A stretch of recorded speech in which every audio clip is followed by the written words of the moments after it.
आता आपण ह्याच्यात बघणार आहेत की हँडलिंग नल्स आणि केस व्हेन. ओके, तर सिनॅरिओ काय आहे, तर आपल्याकडे product I D, product name, price आणि डिस्काउंट असे कॉलम आहेत. तर डिस्काउंट नल असू शकतो. ओके, तर आता क्वेश्चन काय आहे, तर product I D, product name आणि final price minus discount. Okay, final price असा आपल्याला वेगळा कॉलम हवा आहे. And add flag no discount if the discount is null. आणि नो डिस्काउंट अशी कंडिशन असेल तर फ्लॅग ॲड करायचा आहे. एल्स डिस्काउंटेड, नाहीतर डिस्काउंटेड असं, नो डिस्काउंट असं करायचं, नाहीतर डिस्काउंटेड असं असेल. ओके, तर ते कसं करायचं, तर select product I D, product name, select product I D, product name आणि price coalesce discount 0 as a final price. Case म्हणजे इथे काय होतं, तर नल असेल तर ते 0ने रिप्लेस होतं.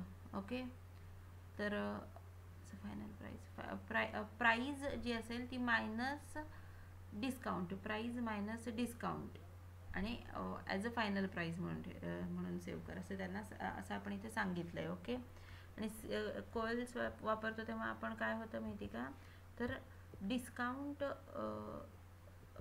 जर का तिथे व्हॅल्यू नल व्हॅल्यू असेल तर ती 0ने रिप्लेस होती.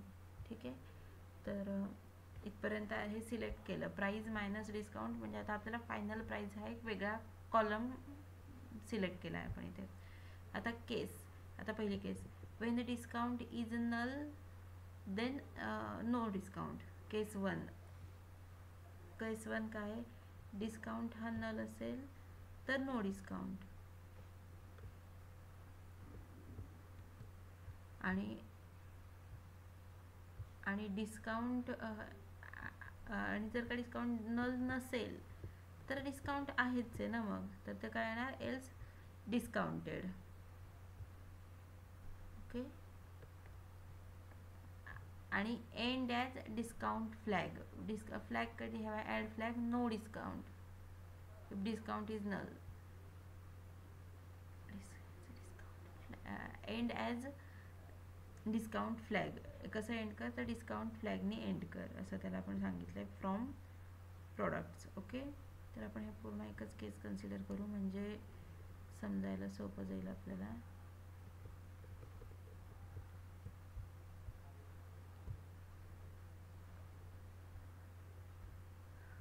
एवढ्या गोष्टी सिलेक्ट कर. आणि आता केस कशी एंड ॲज डिस्काउंट फ्लॅग म्हणून एक कॉलम सिलेक्ट केला आहे. तर डिस्काउंट असेल तिथे, डिस्काउंट नल असेल तर नो डिस्काउंट लिही, आणि डिस्काउंट असेल तर डिस्काउंटेड असं लिही असं तिथे आपण सांगितलं आहे. आणि डिस्काउंट फ्लॅग म्हणून त्या कॉलमला नाव दिलं आहे. म्हणजे आता आपण काय काय सिलेक्ट करायला सांगितलं आहे, तर product I D, product name, final price आणि डिस्काउंट फ्लॅग अशा गोष्टी दिसतील आपल्याला या टेबलमधनं. तर आता त्याच्यातलं फायनल प्राईजमध्ये काय असेल, काय कॅल्क्युलेशन, याच्यामध्ये काय कॅल्क्युलेशन आपण ॲड केलेलं आहे, तर प्राईज काय कॅल्क्युलेशन ॲड केलं आहे आपण याच्यामध्ये, तर प्राईज मायनस कोल्स डिस्काउंट म्हणजे प्राईज मायनस डिस्काउंटच केलं इथं आपण. पण जर का डिस्काउंटच्या जागी नल व्हॅल्यू असेल तर ती नल न दाखवता 0 दाखव म्हणजे प्राईस तरी डिस्प्ले होईल व्यवस्थित. म्हणून प्राईसच्या जागी आपण म्हणून इथं आपण कोल्स वापरलं, कोल्स डिस्काउंट 0 म्हणजे प्राईज मायनस जो काही डिस्काउंट असेल तो येईल, आणि डिस्काउंट नल असेल तर 0 मायनस होईल, प्राईज मायनस 0 होईल, आणि ॲज अ फायनल प्राईज होईल.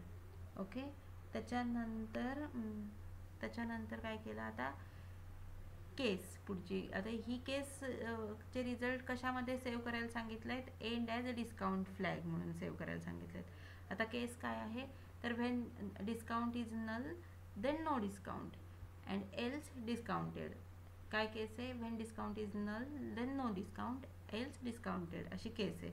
आणि ही कशी एंड कर, end as a discount flag म्हणून ती एंड कर असं आपण तिला सांगितलं आहे.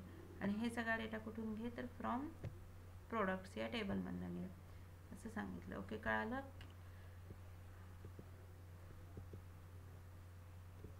नल आणि केस व्हेन कशा हँडल करायच्या ते. ओके.